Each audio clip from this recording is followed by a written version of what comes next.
Hi అండి. Welcome to my channel Bhagyalakshmi పచ్చ. ఎలా ఉన్నారు? బాగున్నారా? నేను కూడా చాలా బాగున్నాను. వీడియో చూసే వాళ్ళందరికీ ఒక చిన్న రిక్వెస్ట్. చూసిన వాళ్ళు తప్పనిసరిగా వీడియోకి అయితే ఒక లైక్ కొట్టండి. ఇదైతే సాయంత్రం వీడియో. సండే కదా, ఎగ్ ఫ్రై అయితే చేస్తున్నాను. సండే అయినా చికెన్ తీసుకురాలేదు. ప్రతి వారం అయితే తీసుకురాము, 2 వారాలకు ఒకసారి అలా తీసుకొస్తాము. సండే అనేది పిల్లలకి కొంచెం స్పెషల్గా ఉండాలని చెప్పి ఎగ్ ఫ్రై కానీ, ఎగ్ పులుసు, ఇంకా ఎగ్గుతో ఏదో ఒక కూర అలా చేస్తూ ఉంటా. ఇంక ఈరోజు మన వీడియో విషయానికి వస్తే, మొహమాటం, కన్ఫ్యూజన్, భయం, వీటన్నిటి మధ్య నలిగిపోతున్నాం అనుకోండి. చాలామంది ఆడవాళ్ళు కానీ మగవాళ్ళు కానీ ఇలాంటి ప్రాబ్లం ఫేస్ చేస్తుంటారు. కొంతమందిలో ఈ కన్ఫ్యూజన్, మొహమాటం అనేది చాలా ఎక్కువగా ఉంటుంది. మనం ఏదన్నా షాపింగ్కి వెళ్తాము, షాపింగ్కి చీరలకు కానీ ఇంకా ఏదో డ్రెస్సులు కానీ ఏదో ఒక దానికి షాపింగ్ అయితే వెళ్తాము. బట్టల షాప్కి వెళ్ళి చీరలు చూపించమని అడుగుతాము. వాడు ఒక 10 రకాల చీరలు తీసుకొచ్చి మన ముందు పెడతాడు. చీరలన్నీ చూడటానికి బాగా అందంగా ఉంటాయి. కానీ మనలో ఉన్న కన్ఫ్యూజన్ ఏంటిది? వీటిల్లో ఏది సెలక్షన్ చేసుకోవాలో మనకు అర్థం కాదు. అన్నీ చూడటానికి బాగానే ఉంటాయి, ఏం తీసుకోవాలో అర్థం కాదు. మనకు తోడు ఒకరినో ఇద్దరినో తీసుకెళ్తాము. వాళ్ళకి నచ్చిన చీర మనకు నచ్చదు. మనకు సెలక్షన్ చేసుకోవటం తెలియదు, కన్ఫ్యూజ్ అవుతూ ఉంటాము. పక్కన వాళ్ళకి నచ్చింది మనకు నచ్చదు. ఒకవేళ నచ్చినా కానీ సేమ్ కలరు మన దగ్గర ఉండిద్ది. సేమ్ కలర్ తీసుకోవాలంటే మనం తీసుకోలేము. ఇప్పుడు ఏం చేయాలి, ఏం చేయాలో అర్థం కాక ఆ చీరలు కాకుండా ఇంకా వేరే వెరైటీలు ఏమైనా ఉంటే తీసుకురండి అని ఇంకొక 10 రకాల చీరలు అయితే తెప్పిస్తాము. ఆ 10 రకాల చీరలు తీసుకొచ్చిన తర్వాత ఆ 10 చీరలు, ఫస్ట్ తీసుకొచ్చిన 10 చీరలు, ఈ 20 చీరల్లో ఇంకా ఏదో సెలక్షన్ చేసుకోలేక ఇంకా కన్ఫ్యూజ్ అయిపోతాము. ఫస్ట్ తీసుకొచ్చిన 10 చీరల్లోనే సెలక్షన్ చేసుకోలేక కన్ఫ్యూజ్ అవుతున్నాము. ఇంకొక 10 చీరలు తీసుకురమ్మన్నాం. ఇన్ని చీరల్లో ఏది తీసుకోవాలో అర్థం కాదు. అన్నీ బాగానే ఉంటాయి చూడటానికి. మనం తీసుకోవాలనుకున్న చీరలు వేరు, వాళ్ళు తీసుకొచ్చిన చీరలు వేరు, మనం అడిగేది వేరు. వీటన్నిటిలో కన్ఫ్యూజన్, మనకి ఏది తీసుకోవాలో అర్థం కాదు. మనం ముందే ఇంటికాడ డిసైడ్ అవ్వాలి. పట్టు చీర తీసుకోవాలా, సిల్క్ చీరలు తీసుకోవాలా, ఫ్యాన్సీ చీరలు తీసుకోవాలా, ఎంత రేట్లో తీసుకోవాలనుకుంటున్నాం, మన బడ్జెట్ ఎంత అనేది ముందే మనం ఇంటికాడ డిసైడ్ అయ్యి షాప్కి వెళ్ళాలి. అక్కడికి వెళ్ళినాక మనం కన్ఫ్యూజ్ అయ్యి వాళ్ళని కన్ఫ్యూజ్ చేసి ఏది తీసుకోవాలో అర్థం కాక అన్ని చీరలు తీసుకొచ్చి మొత్తం కుప్పలేపిచ్చి ఇంకా కన్ఫ్యూజ్ అయిపోతూ ఉంటాము. ఇలా అయితే అసలు ఉండకూడదు. ముందు మనకి క్లారిటీ అనేది ఉండాలి. ముందు ఒక 10 చీరలు చూసామనుకోండి, అందులో మనకు నచ్చింది, మనకు లేని కలరు 1, 2 సెలెక్షన్ చేసుకొని పక్కన పెట్టుకోవాలి. డబ్బులు పెట్టి తీసుకుంటున్నాం కాబట్టి 1కి 2 సార్లు చూడాలి, తప్పేం లేదు. తర్వాత ఇంకా కొన్ని వెరైటీ చీరలు తెప్పించుకొని వాటిల్లో కూడా మనకు నచ్చినవి, మనకు లేని కలర్స్, ఏదన్నా కొత్త మోడల్ చూసుకొని వాటిల్లో కూడా 2 చీరలు సెలెక్షన్ చేసుకొని పక్కన పెట్టుకొని, ముందు సెలెక్షన్ చేసుకున్నాం కదా 2 చీరలు, ఆ 2 చీరలు, ఈ 2 చీరల్లో మనకు నచ్చింది కొత్త మోడలు, మనకు లేని కలరు, మన తోడు తీసుకెళ్తాం కదా, వాళ్ళని కూడా అడిగి వాళ్ళ అభిప్రాయం కూడా తీసుకొని అందరికి నచ్చిన చీర అయితే తీసుకోవాలి. ఒకవేళ మనకు నచ్చింది వాళ్ళకి నచ్చపోయినా సరే, కట్టుకునేది మనం, డబ్బు పెట్టేది మనం కాబట్టి వీలైనంత వరకు మనకు నచ్చిందే తీసుకోవాలి. కాంప్రమైజ్ కూడా అవ్వకూడదు. 10 రూపాయల కాడ ఆలోచించకుండా, 10 రూపాయల కాడ బేరాలు ఆడకుండా మంచి నాణ్యమైన చీరలు కానీ వస్తువులు కానీ ఏదైనా సరే ఒక 10 రూపాయలు పోయినా సరే మంచివి తీసుకోవటం బెస్ట్. మరీ ఎక్కువ కొనకూడదు. కొనే వస్తువు ఏదైనా నాణ్యమైంది, మంచిది 1కి 2 సార్లు చూసి తీసుకోవాలి. ఇది ఇలా ఉంటే కొన్ని విషయాల్లో మొహమాటాలు, బిడియాలు, భయాలు, టెన్షన్లు. బట్టల విషయానికే వద్దాం. మనకు ఒక కలర్ నచ్చింది, మనం బ్లాక్ అనుకోండి, బ్లాక్ కలర్ అంటే చాలా ఇష్టం. కానీ అది తీసుకొని కట్టుకుందామంటే ఎవరన్నా ఏమన్నా అనుకుంటారేమో, వీళ్ళు కలర్ తక్కువ వాళ్ళు నల్లటి చీరలు కట్టుకున్నారని అనుకుంటారేమోనని అదొక భయంగా ఉంటుంది. కానీ ఇష్టం, అలాంటి చీరలు కొనుక్కొని కట్టుకోవాలని చాలా ఇష్టంగా ఉంటుంది. బ్లాక్ అనే కాదు, కొన్ని కలర్స్ కొంతమందికి సెట్ అవ్వవు. కానీ ఆ కలర్స్ అనేది వాళ్ళకి ఇష్టము తీసుకొని కట్టుకోవాలా. ఎవరైనా కట్టుకున్నప్పుడు చూసి అబ్బా బాగుంది ఈ కలర్ కాంబినేషన్ చాలా బాగుంది, నేను కూడా తీసుకొని కట్టుకుంటే బాగుండు అనిపించిద్ది. కానీ మనకు మొహమాటం ఏంది, ఎవరన్నా ఏమన్నా అనుకుంటారేమో, మనం కట్టుకుంటే ఎగతాళి చేస్తారేమోనని మనకు భయంగా ఉంటుంది. భయపడాల్సిన అవసరం ఏముంది? మనకు నచ్చింది, మన డబ్బులు పెట్టి మనం కొనుక్కుంటున్నాము, మనం కట్టుకుంటున్నాము. అలాంటప్పుడు ఒకళ్ళకి భయపడాల్సిన అవసరం ఏమీ లేదు. నల్లగా ఉన్నా కానీ నల్లటి చీరలు కట్టుకోకూడదని ఏమన్నా రూల్ ఉందా? ఎలాంటి చీరనైనా కట్టుకునే విధంగా కట్టుకుంటే, నీట్గా కట్టుకొని కొంచెం నీట్గా రెడీ అయ్యారనుకోండి, కలర్ తక్కువ వాళ్ళైనా సరే చాలా అందంగా కళగా ఉంటారు. బ్లాక్ చీర కట్టుకున్నా కానీ చాలా అందంగా ఉంటారు. కొంతమంది మంచి కలర్ ఉంటారు, కానీ వాళ్ళకి ఏ చీర కట్టుకున్నా కానీ అందం రాని వాళ్ళు కూడా చాలామంది ఉంటారు. అందుకని మేము కలర్ తక్కువ ఇవి కట్టుకోకూడదు అవి కట్టుకోకూడదు అని ఆలోచించాల్సిన అవసరం అయితే లేదు. ఎప్పుడో ఒకసారి ఒక్క చీర కొనుక్కొని కట్టుకుంటాం తప్పులేదు కదా. వేలకు వేలు ఖర్చు పెట్టకపోయినా మరిన్ని చీరలు కొనుక్కోపోయినా కానీ ఒక్క చీర కొనుక్కొని కట్టుకొని మన కోరిక అనేది తీర్చుకోవచ్చు. అసలు మనల్ని ఒకళ్ళు ఎగతాళి చేసే అవకాశం పక్కన వాళ్ళకి ఇవ్వకూడదు. ఈ చీర నాకు బాగుందా లేదా, నాకు సెట్ అయిందా లేదా, నేను కలర్ తక్కువ, నేను నల్లటి చీర కట్టుకున్నాను, ఎలా ఉన్నాను ఏంటని పక్కన వాళ్ళని నువ్వు అడిగావనుకో ఇంకా హేళన చేస్తారు. నీకున్న కాన్ఫిడెన్స్ మొత్తం పోయి ఇంకా డీలా పడిపోతావు. అందుకని ముందు మనం ఎలా ఉన్నా ఎలా రెడీ అయినా సరే పక్కన వాళ్ళని అడగాల్సిన అవసరం లేదు. మనకు నచ్చింది చాలు. ఇంకా ఒకళ్ళకి నచ్చినా నచ్చకపోయినా మనకు సంబంధం లేదు.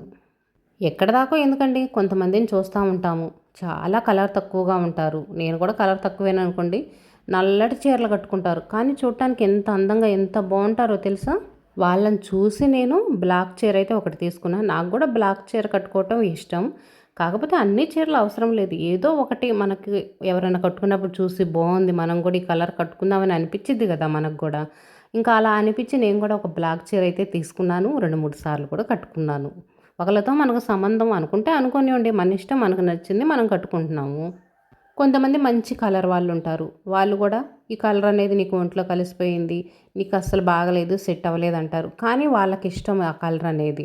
లైట్ కలర్స్ మంచి కలర్ వాళ్ళకి కొంచెం సెట్ అవ్వవు అంటారు.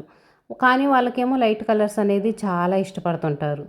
సెట్ అవ్వకపోయినా ఏమైంది, మనకు నచ్చింది కదా మనం కట్టుకుందాము. ఒకళ్ళ ఇష్టంతో ఒకళ్ళ అభిప్రాయంతో మనకేం సంబంధం. వాళ్ళేమనుకుంటారో వీళ్ళేమనుకుంటారేమోనని భయపడి మన ఇష్టాలను పోగొట్టుకోవాల్సిన అవసరం లేదు. ఎవరికి నచ్చిందో వాళ్ళు చేయొచ్చు, ఎవరికి నచ్చిన విధంగా వాళ్ళు ఉండొచ్చు. కొంతమందికి బాగా నీట్గా క్లాస్గా రెడీ అవ్వటం అంటే ఇష్టం.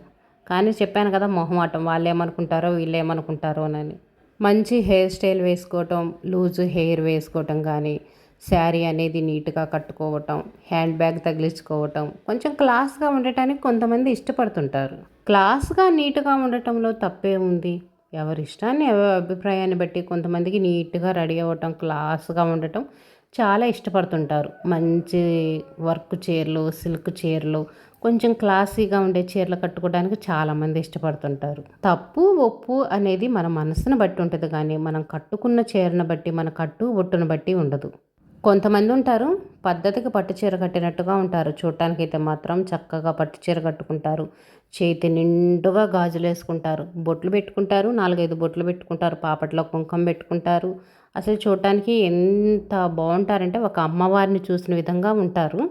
కాకపోతే వాళ్ళ మనసు అనేది ఎలా ఉంటుంది తెలుసా, మనం ఇంకా చెప్పలేము, అలా ఉంటుంది వాళ్ళ మనస్తత్వం అనేది. కొంతమంది చెప్పాను కదా క్లాసీగా రెడీ అవ్వటం, వాళ్ళకి ఫ్యాషన్గా ఉండటానికి ఎక్కువ ఇష్టపడుతుంటారు. మేకప్ వేసుకోవటాలు, హెయిర్ స్టైల్ అని, కొంచెం లిప్స్టిక్లు వేసుకోవటాలని, చిన్న బొట్టు పెట్టుకుంటారు కనిపించని విధంగా. వాళ్ళకి అలా రెడీ అవ్వటం ఇష్టం. కానీ వాళ్ళ మనసు ఎంత మంచి మనసో, ఎంత బాగుంటారో తెలుసా. ఇలాంటి వాళ్ళని మనం చాలామందిని చూస్తున్నాం, ఎక్కడో ఉండరు, మన మధ్య ఉంటుంటారు ఇలాంటి వాళ్ళు. అందుకని మనం మొహమాటాలకు పోయి వాళ్ళేమనుకుంటారో వీళ్ళేమనుకుంటారో అని భయపడేసి మన కోరికల్ని ఆశల్ని అంచుకోవాల్సిన అవసరం లేదు. నా అభిప్రాయం అయితే ఫ్యాషన్గా ఉండాలి, పద్ధతిగా ఉండాలి, ఈ రెండూ ఉండాలి. కెమెరా ముందు కనిపించే వాళ్ళందరూ చెడ్డవాళ్ళు కాదు, కెమెరా వెనక ఉన్న వాళ్ళు మంచివాళ్ళు కాదు. ఒక్కొక్కరి మనస్తత్వాన్ని బట్టి ఒకళ్ళు ఉంటారు, అంతే తప్పనిచ్చి ఒకళ్ళకి భయపడి బతకాల్సిన అవసరం లేదు. ఎవరి ఇష్టాలు వాళ్ళే, ఎవరి అభిప్రాయాలు వాళ్ళవి. అలాగని చెప్పేసి వయసుకు మించి కూడా ఉండకూడదు. మన వయసు ఎంత, మన వయసుకు తగ్గినట్టుగా కూడా రెడీ అవ్వటం అయితే మంచిది. ఇంక ఈరోజు మన పనుల విషయానికి వస్తే నైట్ అయితే కోడిగుడ్డు కూర చేశాను. చెప్పాను కదా సండే చికెన్ తీసుకురాలేదు, అందుకే ఎగ్ ఫ్రై అయితే చేశాను. ఉదయం పూట టిఫిన్ అయితేనేమో పునుగులు వేసాను, ఇడ్లీ పిండి కొంచెం మిగిలింది. ఇంక ఇడ్లీ పిండిలో గోధుమ పిండి కలిపేసి పునుగులు అయితే వేసాను. మైదా ఇదైతే వాడను, మైదా హెల్త్కి మంచిది కాదు, వాడకుండా ఉండటం చాలా మంచిది.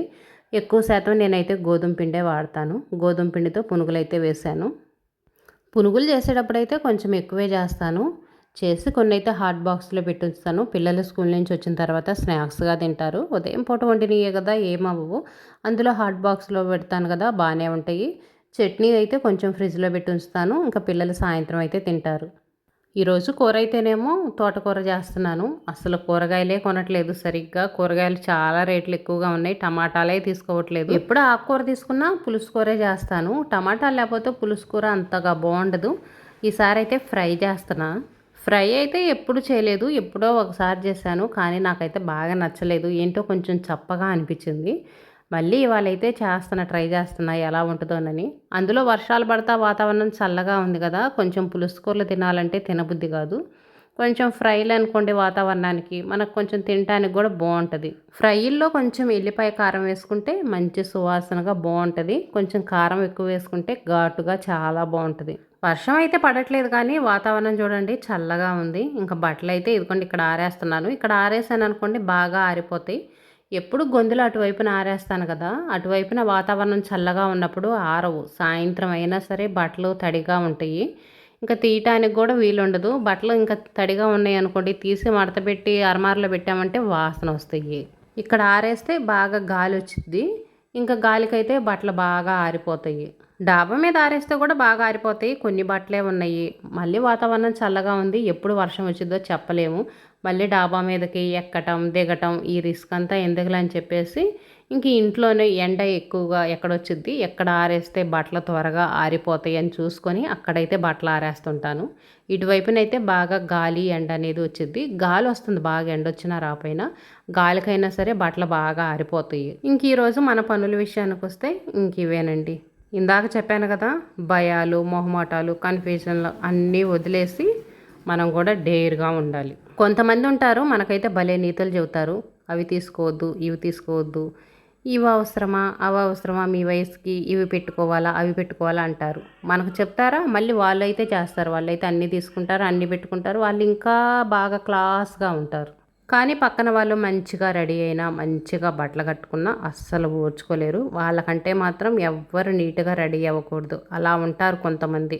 కొంతమంది కుళ్ళుతో కూడా మీకు అవి సెట్ కాలేదు ఇవి సెట్ కాలేదు అవద్దు ఇవద్దు అని కూడా చెప్తుంటారు. అందుకని మనకు మనసుకు నచ్చిన విధంగా చేయటం, మనకు మనసుకు నచ్చిన విధంగా ఫాలో అవ్వాలి. ఒకళ్ళ మీద ఆధారపడకూడదు. వీడియో ఎలా ఉందనేది కామెంట్ పెట్టండి.